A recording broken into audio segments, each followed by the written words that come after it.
Hello guys! Hello! Para to sa lahat ng Gemini. Gemini, alamin natin kung anong messages, vibration, gabay energy para sa lahat. This is general reading, so pwede kang makaresonate if you are Gemini. Bago ka ba sa channel ko, Gemini, paki-like and share, paki-subscribe, paki-press ang notification bell button. Okay. Oops. Okay, throat chakra and rest and rejuvenate. Gemini, ang hinahanap natin dito guys na message is money career. So, yung first card mo dito is number 4, rest and rejuvenate. Siguro yung iba na Gemini, sa buwan ng Mayo, it's either vacation ka, kung college student ka, empleyado, or pwedeng OFW ka. And month of May is time for vacation para sa'yo. So, nakabakasyon ka siguro. Yung iba naman sa inyo dito, posible na nag-a-apply ka ng trabaho sa ngayon. Ngayong May na to, nag-a-apply ka ng trabaho, or posibleng yung trabahong ina-applyan mo is announcer, reporter, ano ba yung ina-apply? Teacher, parang ganun. Basta gagamitan mo dito yung voice mo. Okay? Nakikita ko sa'yo dito na pwedeng yung iba sa inyo dyan na Gemini, marami kayong makukuhang information, communication, like sa chat, sa email na like information siya na, uy, alam mo, hiring sa ganitong company, ganyan, ganito. So, you are super lucky this month of May kasi ang daming connection. Makakakuha ka ng good news from several connections na meron ka. Okay? Okay. So, tingnan natin dito sa second deck mo kung ano ang message sa'yo ng baraha, Gemini. Okay, so broken heart. Same din sa Virgo. So, pwedeng ikaw ay may kapamilyang Virgo na posibleng broken-hearted siya dahil sa trabaho na ina-applyan niya or kung ano pa man. And dito sinasabi ng barahan na you are affected dahil sa kapamilya na may mga problema sa pera. Parang ganun. Or pwedeng yan ikaw na siguro marami kang mga ina-apply ang trabaho, pero sa kasalukuyan, puro lang sinasabi sa'yo na babalikan ka, tatawagan ka, email sa'yo, parang ganun. Okay. Tingnan natin.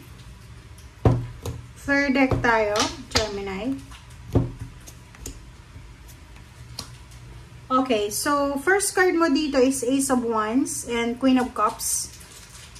Sinasabi ng baraha sa'yo, Gemini, na by the end of May na siya ha, going to June, sinasabi ng baraha sa'yo dito na isang exciting na balita, isang exciting na offer, ang posibleng makukuha mo, pwedeng galing to sa kapamilya, kakilala, yun nga connection, sabi ko sa'yo, or pwedeng kaibigan, or kung sino man siya, na matutulungan ka niya, lalo na sa usaping pag-a-apply ng trabaho, or paghahanap ng career, or paghahanap ng kung saang bansa ka pwedeng mag-abroad, or kung sino man siya na pwedeng makatulong sa'yo. Okay. So, eto naman, para sa iba na Gemini, may balita din sila na matatanggap yung iba. And yung balitang iyan, ay kinakailangan nilang magdesisyon ng mabilisan. Diba? Yung parang makakatanggap ka ng letter of confirmation or even chat or call and kailangan mong magdesisyon as soon as possible. Diba? So, nakikita ko sa'yo dito na exciting ang buwan ng Mayo. Exciting yung month of May, pero mas exciting yung June para sa'yo. Since it's your birthday month, and yung iba sa inyo dito, ang ganda neto kasi exciting siya, exciting news, mga offers, career, place of work, place of residence, ang daming magaganda na offer para sa'yo. Yung iba dito na Gemini ay busy sila sa trabaho for the month of May and June. Di ko alam kung bakit pumasok yung June sa reading nyo. Yung iba naman sa inyo gustong magbakasyon pero talagang kailangan kumayod, magtrabaho. Yung iba sa inyo naghihintay sila ng retirement, naghihintay sila ng visa, naghihintay sila ng promotion or salary increase, or naghihintay talaga sila ng trabaho. Okay. So, if in case lang for the month of May, kailangan mo ng tulong talaga.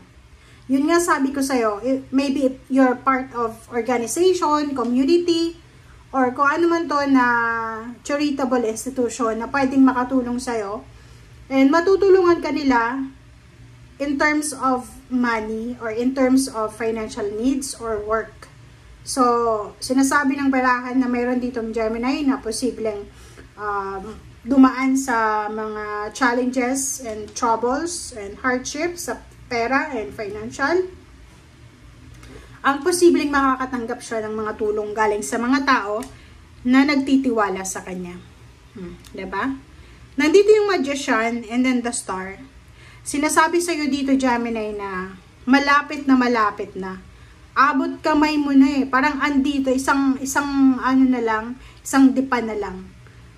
Andito na yung milagro eh. Andito na yung pangarap mo. So, nakikita ko sa'yo dito for the month of May and June. Sobrang pag-asa yung nararamdaman mo. Feeling grateful, feeling thankful. Kasi, unang-una yun na nga, maraming unexpected blessings, maraming unexpected help ang posibleng darating sa'yo na kailangan mong ipagpasalamat talaga. 'Di ba? It's your energy yan. So, ang kailangan mo lang iwasan, Gemini, is yung pagiging aggressive mo. Kasi normally, ikaw, 'di ba, yung decision making na ginagawa mo, kung ano yung maisip mo, yun yung gagawin mo eh. 'Di ba? So, this month, sinasabi ng baraha sa'yo na malapit mo nang makuha yung satisfaction, yung completion of your dreams, yung achievements. Ang problema lang dito, yung pagiging impatient natin. Okay? Yung pagiging impatient mo, posibleng nakawin ng pagiging impatient na yan, yung blessings na parating sa'yo. Diba? So, ano yung ibig sabihin niya? Nandito yung strength, nandito yung the devil. Sa buwan ng May and June, maraming mga temptation ang posibleng papasok sa buhay mo. Ang daming temptation eh, ang daming masasabi natin na unexpected na twist of events eh. Nang parang, like, di ba pag ganon, malapit mo na eh, feeling mo, malapit mo nang maabot yung pangarap mo, tapos bigla kang matitempt na tumigil, parang ganon. Or, bigla kang matempt na malapit ng promotion eh. Diba, biglang nawalan ka ng pag-asa, parang ganon. So, sinasabi ng baraha sa'yo na kinakailangan mo daw na maging malakas, maging matatag, maging brave ka. Especially this month of May and June. Kasi ikaw mismo, sarili mo mismo pwedeng mga pagdududa sa sarili, tiwala sa sarili, ano pa ba, lungkot, love life, pamilya, ang posibleng maging, kumbaga, hindrance para maabot mo talaga yung minamanifest mo na success. 'Di ba?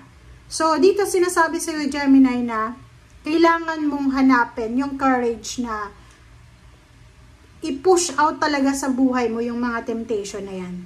Kasi tingnan mo to eh. Andun ka na eh, 'di ba? Parang feeling mo, nandito ka na sa the star eh. Malapit na eh, hindi, gaganunin mo na lang yan. Ganun, parang ganun. Tapos, bigla kang matitempt na, ay, nako. Diba? So, like for example, ito ay applicable doon sa mga nag-graduate ngayon. Nag-graduate ka ngayong Mayo.